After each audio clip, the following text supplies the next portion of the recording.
Justin, in terms of the numbers, I mean, everyone reflects on how many losses it is now in the row, but you tried a few different things this series. Is that the best way for you to look at it to see what worked? Oh yeah, definitely. I mean, that was another great game of cricket, wasn't it? It was not as if it's been a really one-sided series either. So, great game of cricket. We had our chances though, didn't we, tonight? So you drop MS Dhoni a couple of times. You don't give great players chances. We did that tonight. But I was really proud of the way the boys kept fighting. We've done it all summer. India have been too good for us all summer in the Test series and in this one-day series, but it's been pretty close, really, hasn't it? So the boys have fought hard. I think we've seen some real positives. Jai Richardson's been a shining light. I think Peter Hanscom in the middle order has been excellent. He's done a really good job for us. Sean Marsh again's been in great nick throughout the series. We've had our chances, we just didn't take it. And again tonight, it gets down to the 49th over, and MS Dhoni is there at the end again. It's another great lesson for our squad. We talk about match winners, we talk about getting the job done, we talk about being there at the end. MS Dhoni's showing us again, so another great tutorial for our batters. Justin, so just to follow on from that, after these 3 matches, are you clearer with the way you want to take this one-day side, both on the 2 subcontinent tours, but more importantly heading into the World Cup? Absolutely. We're crystal clear of the game plan, and I think we've executed it really well off the bat the first 2 games. We didn't quite get it today. We lost some wickets. We obviously 5-6 wickets to the leg spinner. I mean, that's something that we've talked about. We're going to get better. I think we've played Indian spinners pretty well so far this series, but we come unstuck today. But we're really clear how we want to play. Like I say, we got really close this series. I mean, it comes down to the last over twice, and we win the second one. So first or second one? First, was it? Yeah. So it's been another real arm wrestle. It's been a great series, but we're very clear how we want to play our cricket. Yeah, no doubt. And that's a good feeling for us. Hey, John. Yeah, Justin, you mentioned Sean and Peter. One thing ahead of this series was, I guess, that change of perhaps going back to the idea of having your middle order specialist guys who will work the ball around in that middle period of a one-day game. Is that now something you can talk to the guys and say, look, we now see what that looks like? It's more about what happens up the top and at the back end either side of those innings or those sorts of performances? Yeah, definitely. And we've identified the areas. We identify the first period, usually 1 to 10 overs or 15 overs. That's where we've probably fallen down this series. I mean, statistically, that's where we've fallen down. We've been pretty good in the middle overs. Besides today, we've played the spinners really well statistically.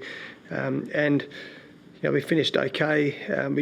Those last couple of overs in game 2 and then obviously tonight. So they're areas that we have talked about before the series started. We were good in patches of it. We're not so good in other patches, but we know what we're trying to do, and we just need the guys to be able to execute the plans now. And we've done it pretty well this series, I reckon. And just one more on those 2 guys. Obviously, they've been very well performed in this series immediately after getting dropped from the Test team.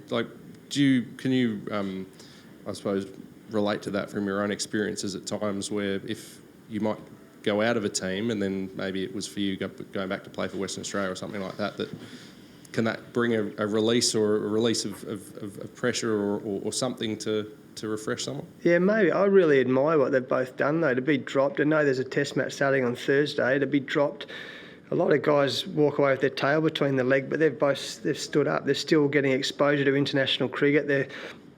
They're a really important part of Australian cricket. So the way they've both played is a great credit to their character.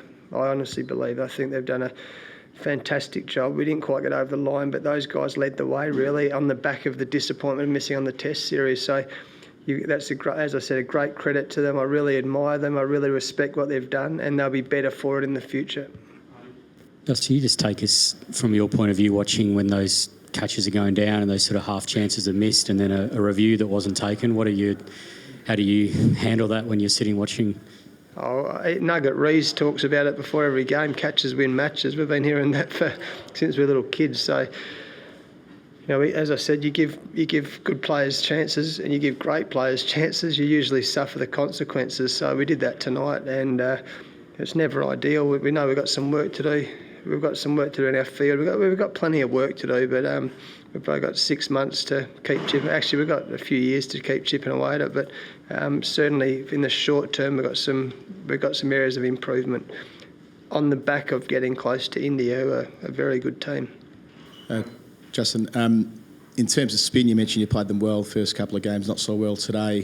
Do those games in the subcontinent now and the UAE become absolutely vital, maybe the most important thing before going to England in terms of dealing with the turning ball, given that historically over the last couple of years the record's been quite poor? Yeah, short term and long term actually. I mean, every opportunity we get to play in the subcontinent against spin bowling, it's traditionally been our weakness in Australian cricket, hasn't it? So every opportunity we get, this is another, we're going to have 10 ODIs and 2 T20s in the subcontinent. So or certainly in India and then Dubai. So great opportunities for us. We know we're going to get a lot of spin in the World Cup.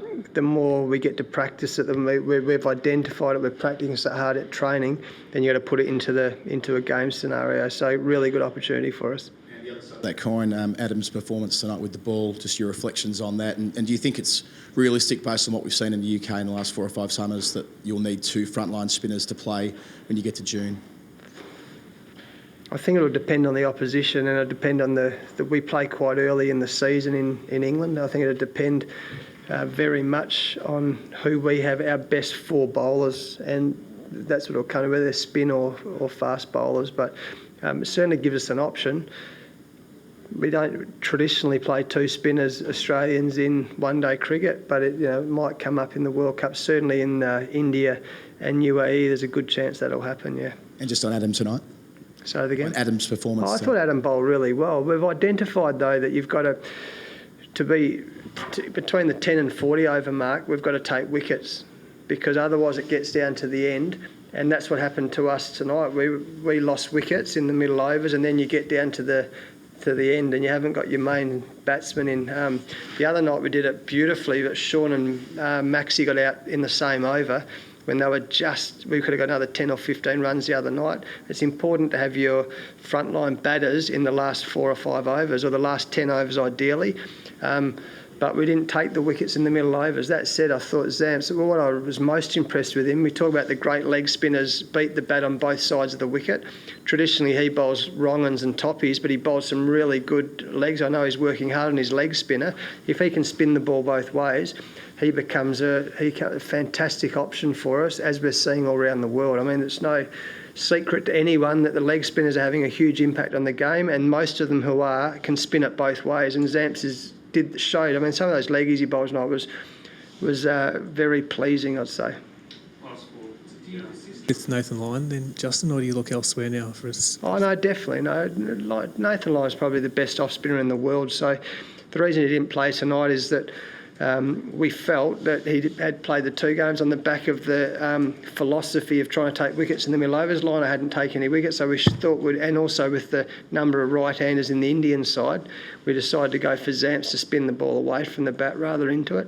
But Nathan Lyon, he's a gun. He's a world-class spinner. We know that. He's a very, very good fielder, and he's one of our senior members of the team. So tonight, there's going to be opportunities like we just talked about Adam, that you might play both of them. And then if it doesn't, depending on the opposition, then we'll pick one of those 2 to play in the World Cup, I reckon. Justin, Steve Smith and David Warner obviously both had injuries in Bangladesh. Are you any closer now to knowing whether you would use them in those last couple of games in the UAE if they are fit? Still, and I'm just being 100% honest and transparent, but there's so much.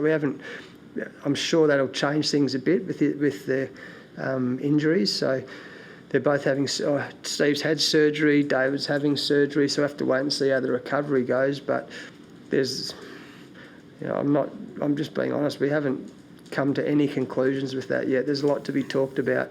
We've got to weigh up between competitive games of cricket, probably in the IPL, and whether it's worth them being there for the last few games. We'll work all that out. We'll work it out over the next little bit and make sure we communicate it well with them and communicate it well with the team, and hopefully we'll get the best result for the going forward. General balance in those sort of two tours in India and the UAE, guys like the frontline sort of test quicks, do you expect them to play a lot of those games? And obviously you've got other guys who you want to keep running through as well. Yeah, at this stage you want to try and get the team as close to possible as what we're going to use in the World Cup. So yeah, I'm very hopeful that the boys will all be up and running, and we've got 2 test matches coming up. It's amazing, isn't it? We've got a test match starting on Thursday, but incredible the schedule. But yeah, we'll hopefully have them up and running and get closer to the combination, or certainly the squad. You need a squad of 15 to win a World Cup, not just your best 11 players. So there's been some real shining lights from this series against India. Hopefully we can keep finding some more shining lights over the next 3 or 4 months. Justin, how would you describe Mahendra Singh Dhoni in this series? Because keeping in mind when Rishabh Pant was sent home, eyebrows were raised, some say he had got a strike rate has gone down. End of the day, what image remains? Is that of a master strategist or someone struggling with age? What is the image? Well, I'll tell you what I know about MS Dhoni. He's 37 years old.